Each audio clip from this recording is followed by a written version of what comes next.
Madam Koa, ano ba ang ginawa ninyo? Most of these projects have been established, admitted as ghost projects. Bakit hindi kayo makapagsalita, makapag-report? Ghost pala. Bakit lumusot sa inyo? Sir, sa ngayon po, sir, since we are still consolidating and gathering data from our regional and district auditors, Alam niyo yung problema, you have a very standard way of answering us. Yes, sir. You are still waiting for No, your sir. regional offices. Alam niyo yung problema ninyo, Madam Koa? Kasi puro kayo post-audit eh. Mag-audit kayo pag tapos na yung project. Yes. Like what happened in Misamis Occidental. I ask your regional, anong tawag niyo ron? Director po, sir. Regional Director ng COA. I ask him, there is a very irregular project being constructed in Misamis Occidental in Barangay Lamaan. Yes. This is a project shepherded by the former, ano ba yun?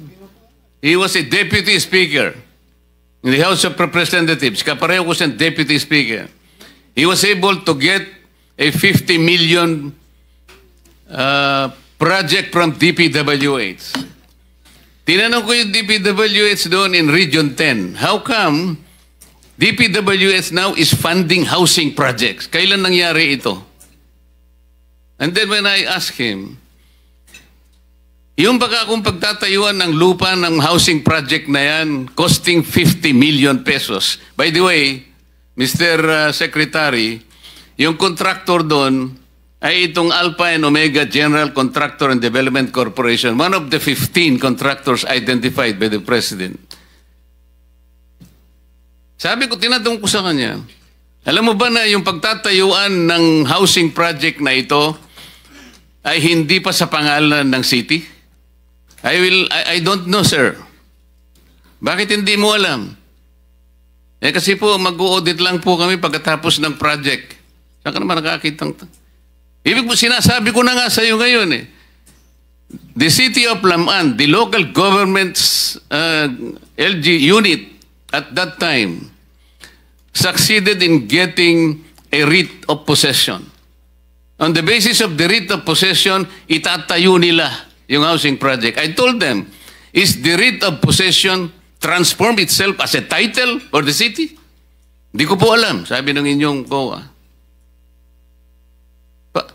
Pag natapos ang project na ito, kanino kakuha ang project na ito? Hindi ko po alam. Ito po yung nangyayari ngayon eh. Ito na naman pong Alpha and Omega General Contractors and Development. Ginamit lang po yung lisensya niya, Mr. Secretary. Alam mo niyo kung sino yung gumawa doon? Yung mismong gobernador ngayon na mayroong isang construction company. I hope he is listening. At sasabihin ko sa kanya ngayon, hindi pa ako tapos sa'yo. Mr. Chairman. Mr. Chairman. Let me continue with the... Mr. Chairman. Mr. Chairman, Mr. Chair, you still have the floor, Mr. kasi Chair. po, just a clarification, Mr. Chairman, kasi taga Region 10 ako. yes, sir. So, Sabihin hindi ko lang naman ito taga na Bukidnon yun, Mr. Chairman. Hindi Bukidnon yun. Yung project na yun ay hindi sa Bukidnon. Misamis Occidental ito eh. Misamis. Lamaan, Lamaan. Okay. O, malayo yung Bukidnon. Thank you for the Senator. clarification, sir. Mr. Chairman, connected to So, the... Senator Soto, okay ka na? Tapos ka na po kayo? Kasi kayo yung mga may priority Ako, hindi mo pa. na magtanong. And then, Senator Villanueva, wala na siya rito. Senator De La Rosa, okay ka na? And then, now, I will call, pwede ba? I'm not yet through, Mr. Chair. Only one question. Nasa akin pa yung floor, Mr. Chair. Paano mo nalaman sa iyo pa ang floor? Pare sila singit na singit eh. Pinasisingit mo kasi. Wag ka na magpasingit. You continue. Okay, thank you, Mr. Chair. Umabot ng Senado para imbestigahan ito dahil binulgar ni Pangulong Marcos ang mga di umano yung mga anomalya tungkol sa mga flood control projects. Hindi naman po siguro, I think, Your Honor, I think this is a routine process naman ng department that every project that we complete must have to undergo a quick, it has to undergo a validation audit before we fully pay the contract amount, Your Honor. So meron yung quick quality assurance unit, may audit team na dapat umiikot parati, Your Honor, before we pay the final payment for this project, Your Honor. Are all these contractors qualified?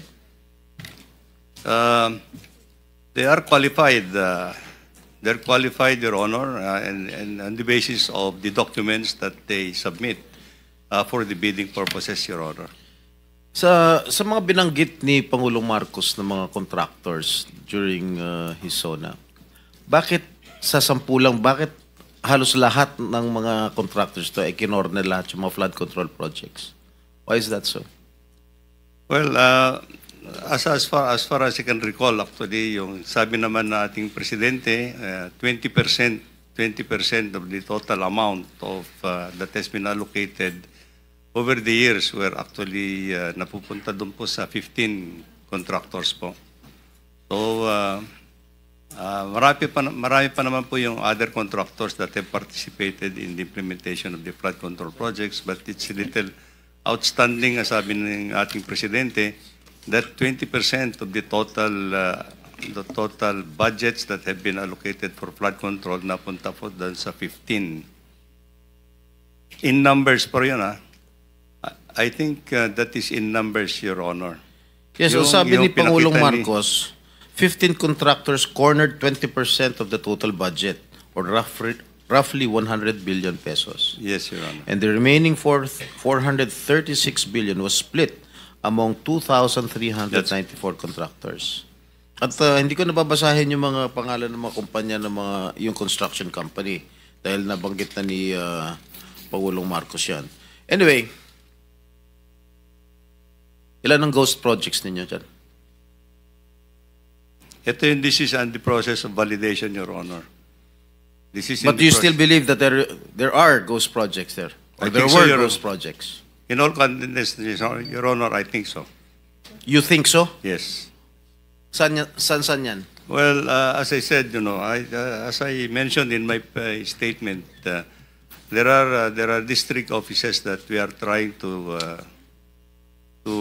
continue the validation of some of the projects, Your Honor. Let me just point out, Your Honor, that many of these projects also, many of the other projects that I have mentioned, some of these projects were also implemented in 2021, 2022.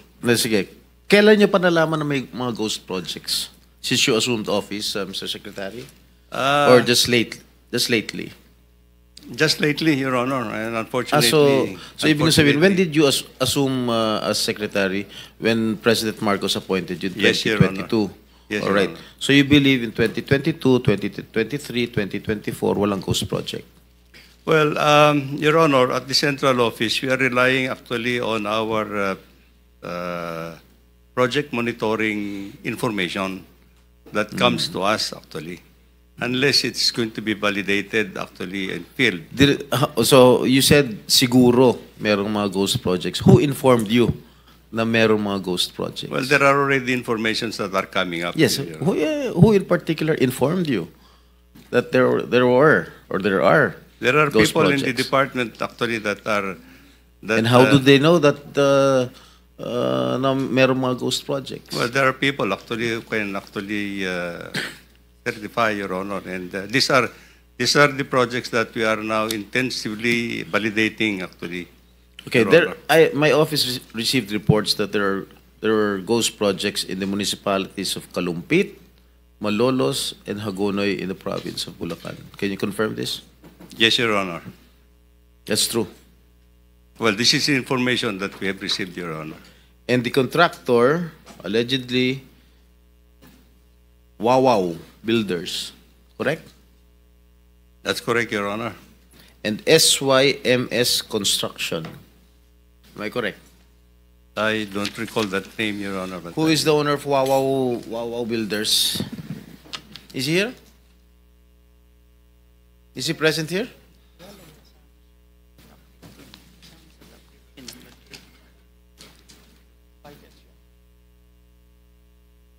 Senator Jinggoy was invited but walang reply as of now. May I know who is the legitimate owner of this construction company? Mark Alan Arevalo. Mark Alan Arevalo. All right. I think the committee already will issue a subpoena. All right. So, sa aking palagay, itong mga ghost projects na nabulgar na ngayon, siguro inaayos na nila. Tama? Para hindi malata na ghost. And I don't think that they will have that capability anymore, Your Honor, because I think if these were ghost projects in the first place, they would not have delivered the time actually to do anything at this point in time. The records will show that if there is no project at all that was implemented, and payment has been made, then it's on. Tapos na, nasunog na yung pera natin. That's actually. All right. Magkano ang in-award dito sa sa Wawaw? Wawaw Builders. I don't have the figure right now, Mr. Chair, but I think it's predominantly. No. Meron mga figures dyan. Huwag niyo ako lulukuhin dito. Yeah.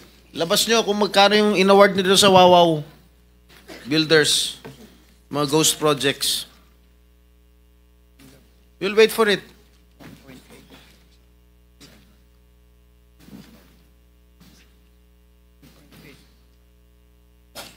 Mr. Chair, well, I've just been given the tabulation. Wawaw Builders,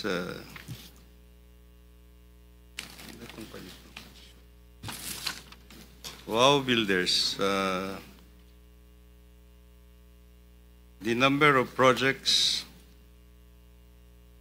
the total projects, total cost of the projects that have been implemented is 9 billion.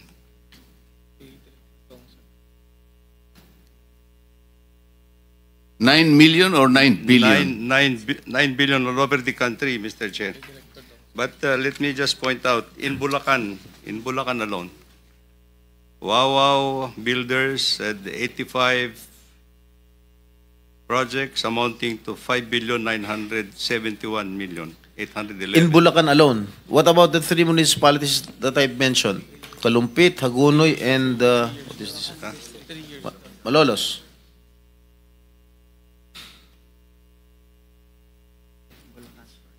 This is for Bulacan First Engineering District Office, Your Honor.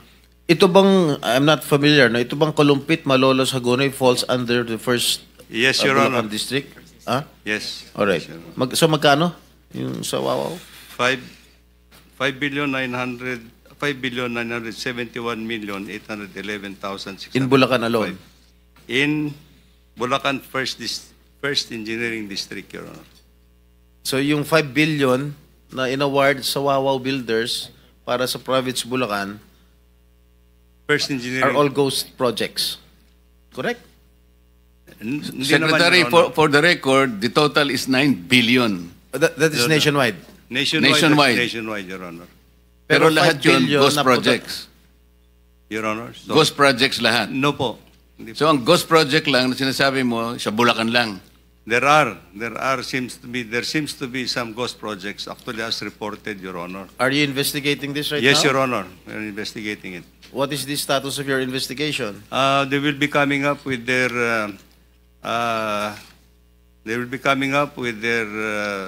financial and physical report in 1 week's time, Your Honor, to my office. Mr. Chairman, with the permission of Senator Jingo Estrada, Yes. it's connected to his question.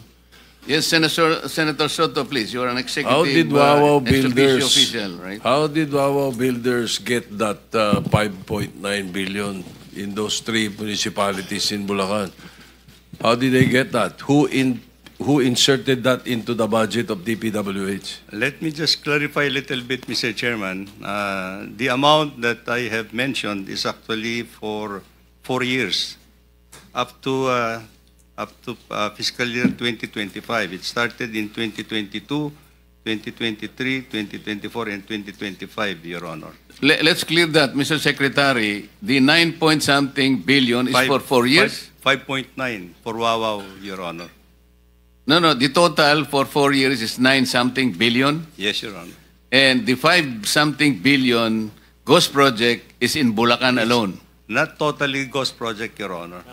I'm not saying it's not totally ghost project, but the total amount of project that 85 projects that he has implemented during the 4-year period amounts to 5,971,000,000, Your Honor. So, Senator Jingo, you're finished already? Tito pa. Are you going to interject, Bam? You want to interject? Okay. Tapos ka na, Senator Tito? No, I did not get an answer, Mr. President, Mr. Chairman. 2025 na lang. 2025, how much, Wawaw Builders? Para mas madali nyo ma-identify. 2025, Your Honor, he has 5 projects in that engineering district amounting to 435,710,913 pesos. Your So 400 plus million for that particular area Honor. na For 5 projects, Your being Honor. suspected as ghost project. Well, some of them, Your Honor. Some of them, okay. How did they get that through bidding? They participated in the bidding, Your Honor. Oh, how did that budget get into your budget, the DPWH? Was there a senator or a congressman who inserted that for that particular area? Well, we'll just have to find out, Your Honor, because there are many sources in 2025. Let me just point out that some of the projects were included in the National Expenditure Program that has been submitted to Congress. And of course, there are projects that were actually added on in the General Appropriations Act. So we just have to reclassify, Your Honor. Mr. Chairman, thank you. I did not get the answer. Senator Estrada, Chair, thank you very much. With the permission of Senator Estrada, related kasi ito sa question niya. Mr. Chair, kung ganun na inamin ng DPWH na mayroong ghost projects dyan sa flood control, pwede malaman from COA paano ito nakalusot? Anong papel ng COA dito sa ghost projects na ito? Bakit hindi ito nyo nakita? Pwede malaman, Mr. Chair? Good morning po, Thank you. Mr. Chair and Your Honor. Based po sa aming mga reports na nakuha po from our regional and district engineering offices, ongoing pa lang po yung kanilang pag-collate ng mga observations, sir. Actually, sir, may mga observations naman po pero hindi ko po mako-conclude na pertaining po ito doon sa mga ghost projects. Marami naman po kasing observation ng mga auditors natin, sir, kasi marami din pong types of audit ang kinakandak ng mga auditors natin regularly, sir. May compliance. Yes, I mean for this particular projects na kinlaim, inamin ng DPWH na talagang ghost projects ito. Yes, Pwede sir. nyo tutukan ito and can we have results Yes, in the sir. next hearing na Yes, sir. ikakandak natin? Opo, sir. Actually, sir, meron na po tayong office order from our chairman, particularly para sa fraud audit po ng Bulacan, sir. Thank you for that. Thank you. Thank you, Mr. Chair, I hope Chairman. next hearing, ha? Yes, sir. Thank you. Opo. Thank you, Mr. Chairman. Mr. Chairman, related to kay Senator Jingo in order of arrival. Just All right, one all right. question, Mr. Chairman. All right. I'll give Okay, it. Mr. Chairman. Isang tanong lang. Parang tinitipid mo ata ako, Mr. Chair. Dalawa. Sige. Kasi nabanggit nga dito kanina na may mga ghost projects, na may mga projects na nabigay sa mga kontraktor na kaduda-duda for the longest time. Ang tanong ko sa DPWH, kasi sa ngayon, nag-research kami, sa 103 na blacklisted na mga contractors, isa lang dito ang na-blacklist ng DPWH sa flood control. Isa lang. Bakit isa lang? kung inaamin naman ng DPWH, at pinag-usapan natin dito for the longest time, marami mga anomalya, katiwalayan sa flood control at mga contractor na gumagawa ng gross projects, bakit isa lang ang na-flag down on a blacklist? Well, Your Honor, I think, unfortunately, these are now being validated in the field. You know, these are now being validated in the field. So, pagka wala naman pong derogatory information that will come out in the bidding process for these contractors, they could be allowed actually to participate.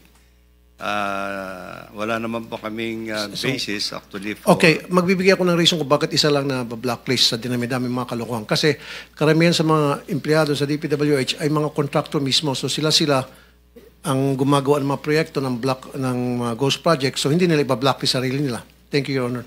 Mr. Chairman. Thank you. Mr. Chair, Mr. Secretary, doon sa 5-point-something billion, most of these are ghost projects, as you have admitted already.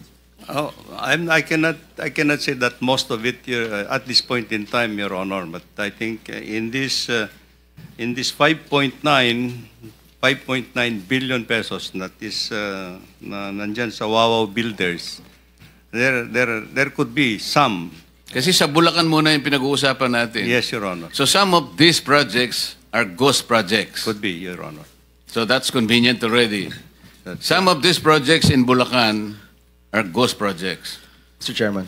What happens with the performance bond?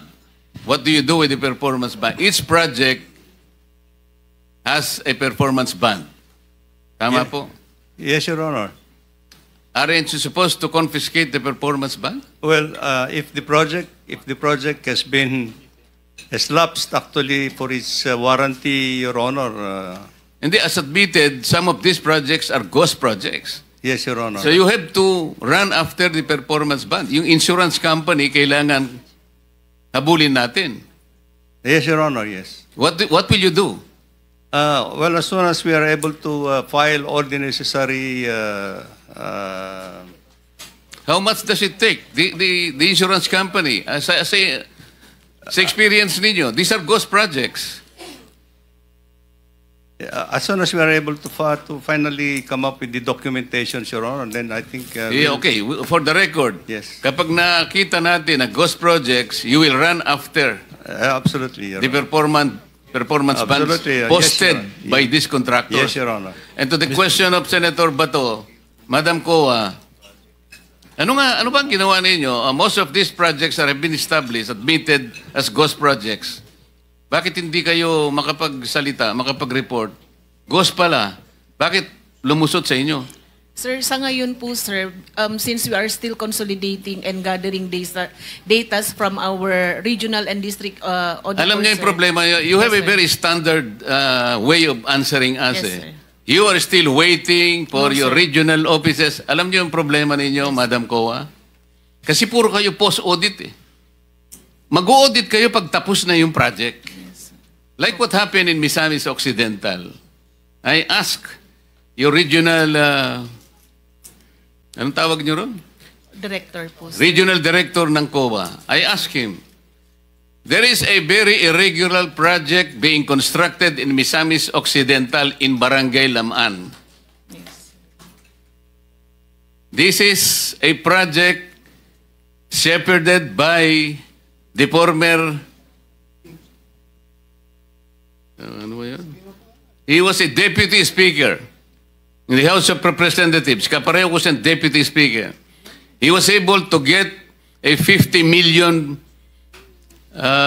project from DPWH.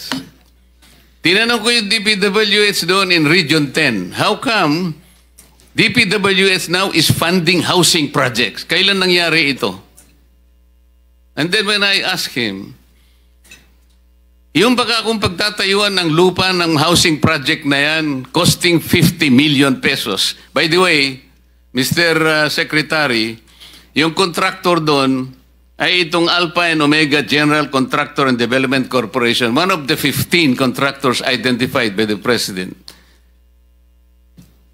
Sabi ko, tinatanong ko sa kanya, alam mo ba na yung pagtatayuan ng housing project na ito ay hindi pa sa pangalan ng city? I don't know, sir. Bakit hindi mo alam? Kasi po, mag-audit lang po kami pagkatapos ng project. Saan ka naman nakakitang? Ibig po, sinasabi ko na nga sa iyo ngayon eh. The City of Laman, the local government's LG unit at that time succeeded in getting a writ of possession.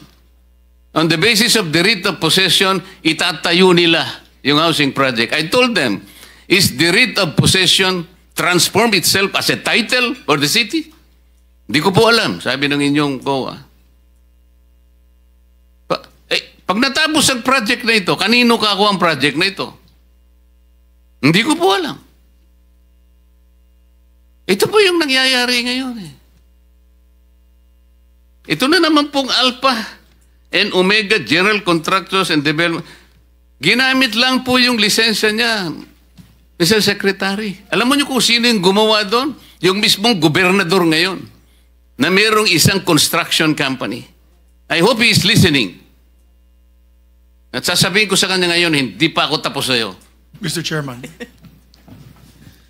Mr. Chairman. Let me continue with the... Mr. Chairman. Mr. Chairman, Mr. Chair, you still have the floor, Mr. Chair. just a clarification, Mr. Chairman, kasi taga Region 10 ako. Yes, sir. So, sabihin hindi ko lang naman ito taga na- Bukidnon yun, Mr. Chairman. Hindi Bukidnon yun. Yung project na yun ay hindi sa Bukidnon. Misamis Occidental ito eh. Misamis. Laman, Laman. Okay. Malayo yung Bukidnon. Thank you for the Senator. clarification, sir. Mr. Chairman, connected to So, the... Senator Soto, okay ka na? Tapos ka na po kayo? Kasi kayo yung mga may priority Ako hindi mo pa. na magtanong. And then, Senator Villanueva, wala na siya rito. Senator De La Rosa, okay ka na? And then, now, I will call, pwede ba? I'm not yet through, Mr. Chair. Only one question. Nasa akin pa yung floor, Mr. Chair. Paano mo nalaman sa iyo pa ang floor? Pare sila singit na singit eh. Pinasisingit mo kasi. Wag ka na magpasingit. You continue. Okay, thank you, Mr. Chair. Okay, Mr. Secretary. Once proven that these are ghost projects, what action are you going to take? We will file all the necessary charges, Your Honor. And ghost projects, actually, sabi ko nga, anybody who is involved in the implementation of that kind of a project has to be answerable. Your Pagkatapos na mawala yung pera natin, nawala yung pera ng gobyerno. Well, unfortunately, Your Honor, this is... Ito bang mga these municipalities that have mentioned, nabayaran na ba yung itong Wawaw Builders? Bayad na ba? Please check your Yung mga records. projects na na-complete, Mr. Yung mga projects that have been filed, palagay ko na nabayaran na po lahat to. So, Except when will for- we expect your investigation to finish? Probably in a couple of weeks or next week, Your Honor, we just have... And who is in charge of inspecting the quality control in the province of Bulacan? Right now, Your Honor, I have relieved the entire district office. Oh. I have relieved the Yes. entire district office and the Assuming regional... that you have relieved all your officials, who is this person who is in charge of inspecting the quality control in Bulacan before you relieve them?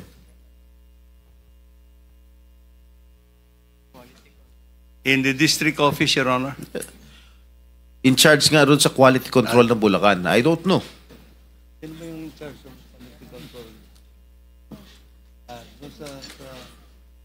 Your Honor, just may I have to consult.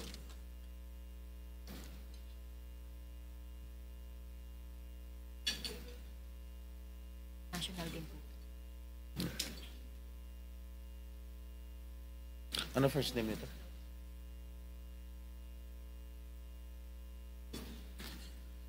I was just informed, Your Honor, sorry about that. But the person who is supposed to undertake quality control in the district is Norberto Santos, Your Honor. Okay, Mr. Chair, I would like to, I move that we invite this person in our next Noted. Okay. I'm done, Mr. Chair. Let me make another clarification. Kanina po sinabi namin yung total flood control budget ay 849. Yun pong 849 billion was only for 2022 to 2024. Ang total po from 2022 to 2025 is actually 1,200 billion 308 million 300,000 or 1.2 trillion pesos. For the record po. Let me now shift to Senator Tulfo for a very few questions. Thank you, Mr. Chair. Mr. Chair, may we invite the COA district head in First District in Bulacan and the Bulacan DPWH First District Alcantara to be present next hearing, Mr. Chair.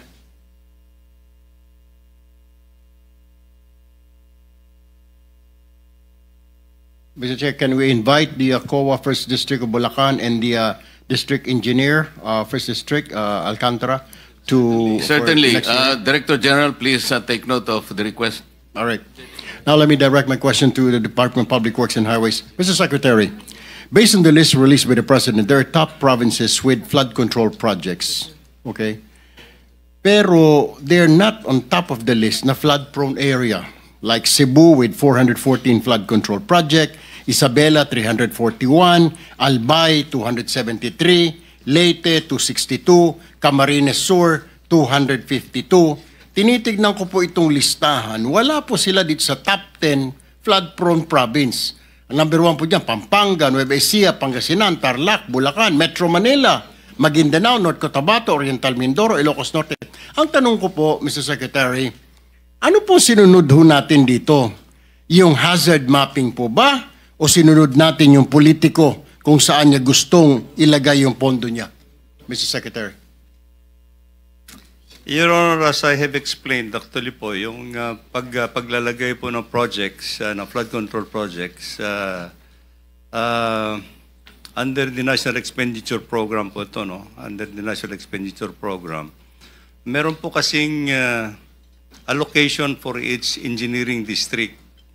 Allocation po. And then, if you say there is a 1 billion allocation for a engineering district, ang policy po namin dito is 70% of that should go to the core program of the department, which is National Road Program Management and bridges, and of course flood control projects.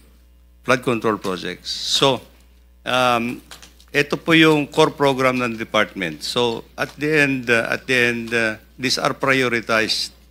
And 70% of the 1 billion, as I said, 1 billion, theoretical 1 billion, can be allocated for local infrastructure. So in the allocation of that 70%, it is all up to the priorities in that district where to put the allocations, either in roads or flood control, Mr. Chairman. So at the end of the day, ang kwan po nito is actually as I mentioned, it has to go through the process of the projects would have been included in the regional budget proposal. Kaya nga, Mr. Chair, bakit po napakalaki naman ng pinondo po dito sa mga probinsya na ito, when in fact, wala ho siya sa top 10 list ng flood control. Billions po yung pinondo. Ano po ang basis, legal basis po, na pondohan itong 5 probinsya na ito na hindi naman po flood prone sila, Mr. Secretary? Ito po kasi yung situation, Mr. Chair. As far as the national expenditure program that is submitted, these are equitably distributed amongst all the legislative and engineering districts. However, Mr. Chair, I think we know that actually after the General Appropriations Act, marami po yung mga projects that are included. I understand that, Mr. Chair, pero yun nga po, ibabalikan na lang ho natin yan because ang tanong po natin, napakalaki naman po ng pondo at saka napakaraming flood control projects ng mga lugar na ito. Hindi po ba ninyo nasilip ito nung nilagay po ninyo sa NEP? Did you check man lang or ask as you're planning or whoever is in charge na kailangan natin lagyan dito ng flood control, Cebu, blah, blah, blah. Sana tinignan din ho natin kung magaling ho yung planning natin, kung sino man niya may hawak dyan, binabaha ba? Ang tanong po dyan, binabaha ba? Bakit tayo magpopondo rin sa lugar na ito kung hindi naman po binabaha? It's a waste of money, Mr. Secretary. Waste of time also. Halatang halata ho popondohan mo dito, gagastusan mo na wala namang baha, di po ba? I mean, am I right? Yes or no lang, Mr. Secretary? Yes, Your Honor. I agree completely. All right. Now, I'll go back to you, Mr. Secretary. Mr. Chair, let me ask this question to the Department of Budget and Management. Madam Secretary, ma'am, wala po bang hindi po ninyo chinecheck? So, basta nag-request lang ng pondo, re-releasean ho ninyo. Hindi man lang matatanong para saan po itong pondo na ito, billion po ito, flood control. Wala ba kayong to counter na flood control? Kailangan ito to justify? I mean, release lang ho tayo ng release kasi sabi ni congressman, sabi ni ganito, hingan ko ng pondo, etc., etc. Kailangan ko kasi baka hindi. Pag hindi ko nireleasean, baka ipitin ng pondo ko sa budget hearing. Mr. Chair, good afternoon, good noon po sa ating lahat. Kung ano po ang nakalagay sa General Appropriations Act, yun po ang inire-release natin sa Department of Public Works and Highways. Naka-line item po lahat ng mga projects. It's detailed and identified yung mga projects po. Isa-isa nakasulat po dyan. Yung mga projects, yung mga flood control projects. I understand that, Madam Secretary, pero my point is, wala po bang pagkakataon? Kasi baka mamaya mali na po yung nililista. Hindi na po tama. If you see something wrong, okay, nandyan nga po yan, line item, pero hindi na po tama. Hindi po ba pwedeng i-correct po from Senator your end? Erwin, may I interrupt? I think the good secretary has not taken his oath yet. Am I correct? So, Hindi po. Sorry, late po ako. I came Director from General, another... can you please administer the oath of Secretary of DBM?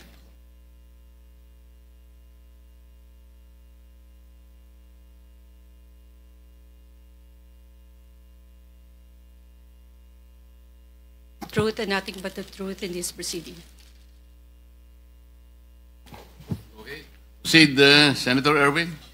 Yeah, my question here is, Mr. Chair, para kay Madam Secretary, is like, tama ho, I mean, nasa line item, etc., kailangan ninyong pondohan yan, pero hindi po ba medyo questionin man lang na nakakaduda na po dahil, teka muna, masyadong malaki ito, bobondohan natin ito na wala namang baha dito or at least kahit na to check lang po, counter check na baka wala po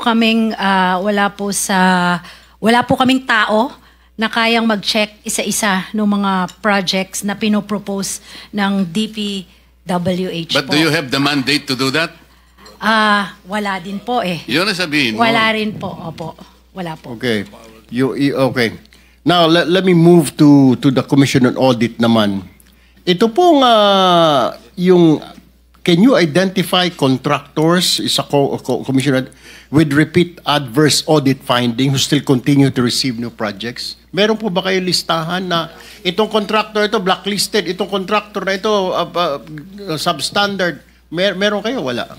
Sir, meron po kaming ongoing list, sir. Pero as to yung mga blacklisted contractors po, manggagaling po kay DP. Pero meron na din po kaming parang database, sir, na ginagawa po ngayon. And yung data po ngayon ay nasa 2022 to 2024 na po, sir. Alright. Balikan ko po si Secretary Bonoan. Mr. Chair, Mr. Secretary, Ano po, wala po kayong list. Yung kagaya po nasabi ni Senator Raffy kanina na isa lang po ang kuan, pero lahat pumasa, isa lang ang blacklist nyo. Of this 15, lahat po ito good performance so ito since 2022. Lahat po nagawa nila, nakumpleto nila yung project. As far as our monitoring records are concerned, Mr. Chair, this is completed naman yung sa records namin, no? Completed. As far as the central office records are concerned, actually, I'm not saying that in the field this could be a different story, but actually in our monitoring records in the department, they are completed because completed po lahat yung records, completed po. Completed, pero what I'm saying is like hindi nyo sigurado sa inyo sa main office, lalo na yung office mo, kung yung proyekto kagaya na pinakita ni Chair Marcoleta kanina, yung wasak o durog na tulay or whatever it is, yung embankment, hindi ho ninyo mamonitor yan? Kasi hindi. Because we... So pwede kayong dayain ng mga tao ninyo sa region, sa district, pwedeng magsinungaling at sasabihin, Secretary, tapos na po ito. So wala kayong way to find out na yung project na yon completed at hindi substandard? Wala pong ganon? Well, we rely actually on the data that is fed to us, actually, the central office, Your Honor, at that point in time. No? But, this data, Mr. Secretary, you're just relying sa mga tao ninyo sa field, sa district engineer, Yes, Your sa Honor. regional director. Yes, Tama Your po? Honor. Tama po. So, ang ibig niyo pong sabihin, yung dadaan ng kontulay, kung pupunta ako sa probinsya ngayon, hindi ko sigurado kung safe po ba yun, talagang matibay ba yun, because you're just relying. Paano kung substandard po yung tulay? Kagaya po nang nangyari sa Kabagan, Isabela. Paano po yun? How? How will you know? How will I know? Na driver mo, kasama ko, pamilya ko, mag-out of town kami, long weekend pa naman next week, this Thursday. Paano pala, kung substandard pala ho yung tulay na yun? Let's not talk about flood control muna. Let's talk about these projects. Kung hindi po ninyo namomonitor, at umaasa lang kayo sa mga tao ninyo, how are we going, ika nga, masasabi natin na safe yung kalsada na yan, safe yung tulay na yan?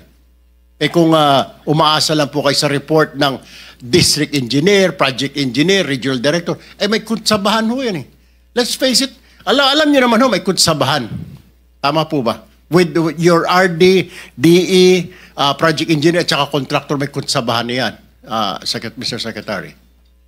Your Honor, I think your premise is correct, that I think at the central office, even me, I would just have to rely on the authenticity of the reports that come to me actually from the field offices, you know, all over the country. Okay. So until such time that there's a report, there is a report that will come to me that hindi tama, then that's the time that I have to have an action on it, Your Honor. My last question, Mr. Secretary, to give way to to our colleagues here. Mr. Secretary, alam niyo, namomonitor niyo ho ba na karamihan sa mga RD ninyo at district engineer ay mga kontratista din? May mga construction company? That they have construction firms? Hindi po. This is one thing that I want to unearth actually in this process, Your Honor. Hindi niyo na rin ba narinig yung in-house construction, Mr. Secretary? Kami na lang gagawa, kagaya po na nangyari sa akin. Kami nang gagawa, ako nang gagawa dahil ako district engineer kasi may construction company. Hindi niyo rin po naririnig yung in-house construction na yan? You are asking whether Yes. there are district engineers who are contractors? Yes. Will you not also ask how many congressmen are contractors? Mamaya pa yan sa second round, Mr. Chair. Dito muna sa second round yung tatanungin ko. Second round. Yes. Go ahead, Mr. Secretary. Well, I cannot ascertain anything, but I think honestly I have heard of this. Ang huli na lang, I'm sorry, Mr. Chair, I lied to you. Na meron po ba kayong mga lifestyle check? Kahit in your inter lang sa office ninyo na baka yung mga undersecretary natin, 5 yung bahay dyan sa Corinthians, yung ilang USEC natin, may mga eroplano, may mga yate. May ganun ho ba? Wala rin. Your Honor. Wala rin. Okay. Kasi sir, sabi for now, kay kami nag-uusap-usap dito, sa DPWH mo raw makikita ang pinakamayaman na opisyal sa ating bayan. The Department of Public Works. Dati po, Bureau of Customs. Ngayon, Department of Public Works and Highways na. Dahil billion po pinag-uusapan. But anyway, thank you po, Mr. Chair. I yield the floor. Second round na lang po ulit. Sandali lang po ito, ano? Bago ko makalimutan, Madam Secretary of the DBM, will you be able to submit to this committee the flood control projects budget from the unprogrammed funds and BICAM insertions starting from 2023, 2024, and 2025? Yun lamang unprogrammed and BICAM insertions, flood control projects. Kasi po, kaya gusto naming emphasize ito, mas malaki po yung kinikita ng politiko dito sa unprogrammed and insertions. Bigyan ko na po kayo ng example. Yung politiko, sabi po sa report, initial report, pagka ganito yung tipo ng project, 30% siya. Yung bidding back and losing bidders, inaayos po yan That's 5%. Project implementation, andyan na yung DE, at saka yung kakunsaba, quality control, 5%. And then, DE and others, 5%. Quality control, 2%. Meron pang COA, 1%. Madam COA, this is an open secret. Regional directors and USEC through the DE, 4%. Contractors tax, 7%. Contractors profit, 15%. Tsaka yung royalty. Ito po yung panghiram-hiram ng mga lisensya. 5%. Alam mo total, Madam Secretary? 74%. Ang natitira po sa project, 26% na lang. O ibig sabihin po, kung ang flood control project is 100 million, ang talagang magagamit is 26 million. Talagang walang mangyayari po sa atin. Kaya ko lang po tinatanong, sana padala po ninyo 2023, 24, at saka 2025. We will furnish the committee, Mr. Chair. Okay, tas follow up lang po. Salamat po. Follow up po kasi may valid po yung point niya kanina. Identified na po natin yung 11 probinsya na flood-prone areas per the National Adaptation Plan of the Philippines 2023-2025. Bakit po 5 lamang na probinsya ang napagtuunan doon sa flood-prone provinces na yon? At ang napagtuunan po ninyo, wala po doon sa listahan na yon, is Cebu Province, 414 projects. Isabela, wala din po doon, 341 flood control projects. Albay, 273 flood control projects. Wala din po sa listahan yon. Leyte. Ba't ka napatingin sa akin, Senator Migs? Leyte. Wala din po sa listahan. 262 projects. Senator Baman, Tarlac, kasama kaya okay lang naman. Kasi pareho kaming Tarlac 258 lang. Kung ikukumpara sa Cebu na 440. Camarines Sur, wala po. Camarines Sur, wala. 252 What is the logic, Mr. Secretary? Ang tinatanong po niya kanina, kung nandito lang, wala tayong po problemahin. Whatever equity you have been trying to project, equity. Logic. What is the logic? Wala sa flood. Ba't ka maglalagay doon? Hindi nga sa kasali. Para ba nga nangyari, Mr. Secretary? Hindi naman siya nagugutom. Doon ka nagbigay ng pagkain. What is the logic? Malalaki po ito Well, excuse me, Your Honor, As I've been trying to explain, actually, these are actually,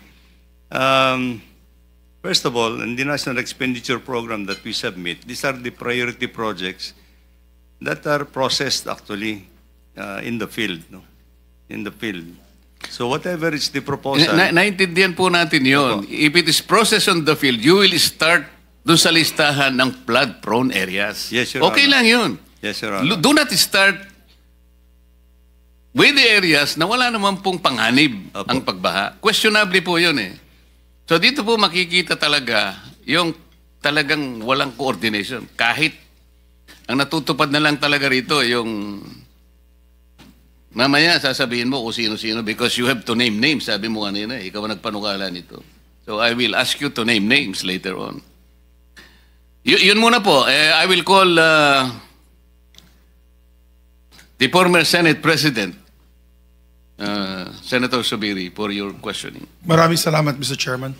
Mr. Secretary, good afternoon to all the members of the DPWH and Secretary Pangandaman and all the other departments. Alam mo, let's address the elephant in the room, Mr. Chairman. Let's already address the elephant in the room. The DPWH is not all at fault. Kasi yan, kanina pa, nahiya lang si Secretary, Mr. Chairman. Pero in our conversations together with Secretary Mina, namamanggal yung budget. Iba yung NEP, paglabas po ng ng GAA, yung General Appropriations Act. And I've had conversations with the good secretary na sabi niya, wala na yung aming flagship projects. Wala na kaming road right of way. Out of sheer frustration. Hindi kasalanan ni Sec. Yun, Mr. Chairman. Kasi tamang sinabi niya, pagdating sa NEP, vetted na yan. May RDC Council approval yan. Napakahirap, napakahigpit. And the DBM also knows that there's a vetting process. Kaya paglabas po ng budget, iba nang itsura ng budget, wala na po sila magagawa dahil batas po yan. Kailangan po nilang i-implement yun. That's the elephant in the room.